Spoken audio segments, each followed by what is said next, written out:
एक व्यक्ति जो मृत्यु के करीब था, मृत्यु से पहले अपने बेटे को चांदी के सिक्कों से भरा थैला देता है और बताता है कि जब भी इस थैले से चांदी के सिक्के खत्म हो जाएं, तो मैं तुम्हें एक प्रार्थना बताता हूँ, उसे दोहराने से चांदी के सिक्के फिर से भरने लग जाएंगे।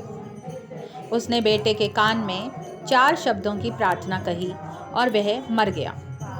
अब बेटा चांदी के सिक्कों से भरा थैला पाकर आनंदित हो उठा और उसे खर्च करने में लग गया। वह थैला इतना बड़ा था कि उसे खर्च करने में कई साल बीत गए। इस बीच वह प्रार्थना भूल गया। जब थैला खत्म होने को आया, तब उसे याद आया कि अरे, 4 शब्दों की प्रार्थना क्या थी। उसने बहुत याद किया, उसे याद ही नहीं आया। अब वे लोगों से पूछने लगा। पहले पड़ोसी से पूछता है कि ऐसी कोई प्रार्थना तुम जानते हो जिसमें 4 शब्द हैं? पड़ोसी ने कहा, हाँ, एक 4 शब्दों की प्रार्थना मुझे मालूम है। ईश्वर मेरी मदद करो। उसने सुना और उसे लगा कि ये वे शब्द नहीं थे, कुछ अलग थे। कुछ सुना होता है तो हमें जाना पहचाना सा लगता है। फिर भी उसने वे शब्द बहुत बार दोहराए, लेकिन चांदी के सिक्के नहीं बढ़े, तो वो बहुत दुखी हुआ। फिर एक फादर से मिला। उसने बताया कि ईश्वर तुम महान हो। ये 4 शब्दों की प्रार्थना हो सकती है, मगर इसके दोहराने से भी थैला नहीं भरा। वो एक नेता से मिला।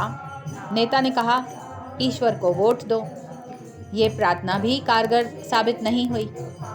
वो बहुत उदास हुआ। उसने सभी से मिलकर देखा, मगर उसे वो प्रार्थना नहीं मिली जो पिताजी ने बताई थी। वो उदास होकर घर में बैठा हुआ था। तब एक भिखारी उसके दरवाजे पर आया। उसने कहा, सुबह से कुछ खाया नहीं, खाने के लिए कुछ हो तो दे दो। उस लड़के ने बचा हुआ खाना उस भिखारी को दे दिया। उस भिखारी ने खाना खाकर बर्तन वापस लौटाया और ईश्वर से प्रार्थना की, हे ईश्वर, तुम्हारा धन्यवाद। अचानक वो लड़का चौंक पड़ा और चिल्लाया कि अरे, यही तो वो 4 शब्द थे। उसने वो शब्द दोहराने शुरू किए, हे ईश्वर, तुम्हारा धन्यवाद। और उसके सिक्के बढ़ते गए। इस तरह उसका पूरा थैला भर गया।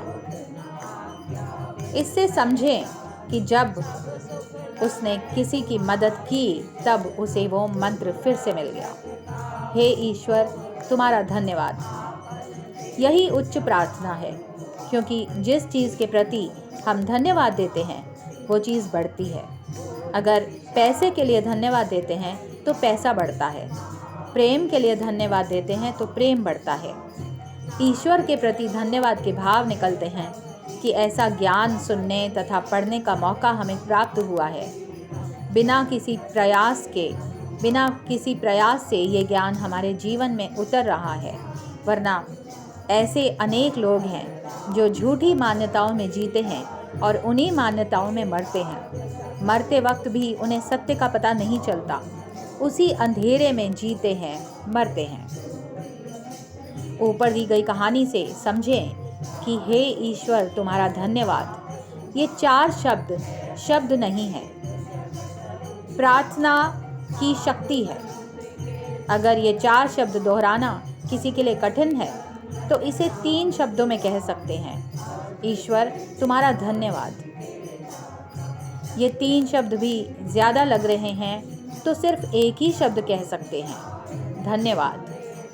आइए हम सब मिलकर एक साथ धन्यवाद दें उस ईश्वर को जिसने हमें मनुष्य जन्म दिया और उसमें दी 2 बातें, पहली सांस का चलना, दूसरी सत्य की प्यास। यही प्यास हमें खोजी से भक्त बनाएगी। भक्ति और प्रार्थना से होगा आनंद, परम आनंद, तेज आनंद।